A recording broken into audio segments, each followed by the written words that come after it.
The army of Glinda the Good looked very grand and imposing when it assembled at daybreak before the palace gates. The uniforms of the girl soldiers were pretty and of gay colors, and their silver-tipped spears were bright and glistening, the long shafts being inlaid with mother-of-pearl. All the officers wore sharp, gleaming swords and shields edged with peacock feathers, and it really seemed that no foe could by any possibility defeat such a brilliant army. The sorceress rode in a beautiful palanquin, which was like the body of a coach, having doors and windows with silken curtains. But instead of wheels, which a coach has, the palanquin rested upon 2 long horizontal bars, which were borne upon the shoulders of 12 servants. The Scarecrow and his comrades decided to ride in the Gump in order to keep up with the swift march of the army.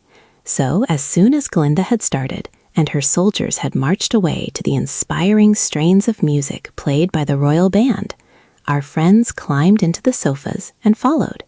The Gump flew along slowly at a point directly over the palanquin in which rode the sorceress. "Be careful," said the Tin Woodman to the Scarecrow, who was leaning far over the side to look at the army below. "You might fall." "It wouldn't matter," remarked the educated Wogglebug. "He can't get broke so long as he is stuffed with money." "Didn't I ask you?" began Tip in a reproachful voice. "You did," said the Wogglebug promptly, "and I beg your pardon. I will really try to restrain myself." "You'd better," declared the boy. "That is, if you wish to travel in our company." "Ah, I couldn't bear to part with you now," murmured the insect feelingly, so Tip let the subject drop. The army moved steadily on, but night had fallen before they came to the walls of the Emerald City. By the dim light of the new moon, however, Glinda's forces silently surrounded the city and pitched their tents of scarlet silk upon the greensward. The tent of the sorceress was larger than the others, and was composed of pure white silk, with scarlet banners flying above it. A tent was also pitched for the Scarecrow's party, and when these preparations had been made, with military precision and quickness, the army retired to rest. Great was the amazement of Queen Ginger next morning when her soldiers came running to inform her of the vast army surrounding them. She at once climbed to a high tower of the royal palace and saw banners waving in every direction, and the great white tent of Glinda standing directly before the gates. "We are surely lost," cried Ginger in despair, "for how can our knitting needles avail against the long spears and terrible swords of our foes?"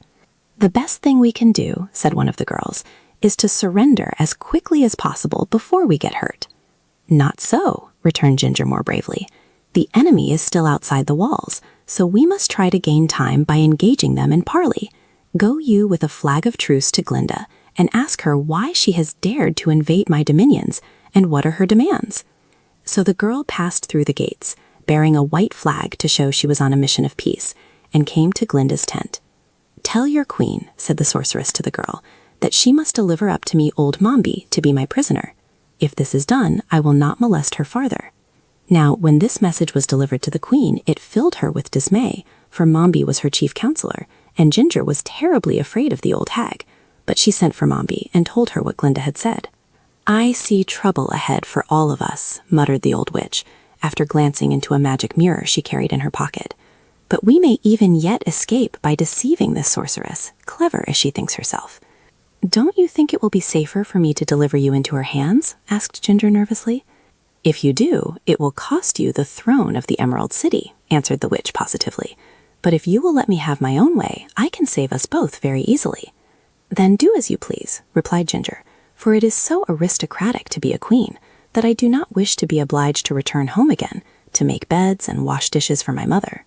So Mombi called Jellia Jam to her and performed a certain magical rite with which she was familiar. As a result of the enchantment, Jellia took on the form and features of Mombi, while the old witch grew to resemble the girl so closely that it seemed impossible anyone could guess the deception. "Now," said old Mombi to the queen, "let your soldiers deliver up this girl to Glinda. She will think she has the real Mombi in her power, and so will return immediately to her own country in the south." Therefore, Jellia, hobbling along like an aged woman, was led from the city gates and taken before Glinda. "Here is the person you demanded," said one of the guards, "and our queen now begs you will go away, as you promised, and leave us in peace." "That I will surely do," replied Glinda, much pleased, "if this is really the person she seems to be." "It is certainly old Mombi," said the guard, who believed she was speaking the truth. And then Ginger's soldiers returned within the city's gates. The sorceress quickly summoned the Scarecrow and his friends to her tent and began to question the supposed Mombi about the lost girl Ozma. But Jellia knew nothing at all of this affair, and presently she grew so nervous under the questioning that she gave way and began to weep, to Glinda's great astonishment. "Here is some foolish trickery," said the sorceress, her eyes flashing with anger. "This is not Mombi at all, but some other person who has been made to resemble her. Tell me," she demanded, turning to the trembling girl, "what is your name?" This Jellia dared not tell, having been threatened with death by the witch if she confessed the fraud. But Glinda, sweet and fair though she was, understood magic better than any other person in the land of Oz. So by uttering a few potent words and making a peculiar gesture, she quickly transformed the girl into her proper shape, while at the same time old Mombi, far away in Ginger's palace, suddenly resumed her own crooked form and evil features. "Why, it's Jellia Jam!" cried the Scarecrow, recognizing in the girl one of his old friends. "It's our interpreter," said the Pumpkinhead, smiling pleasantly. Then Jellia was forced to tell of the trick Mombi had played, and she also begged Glinda's protection, which the sorceress readily granted.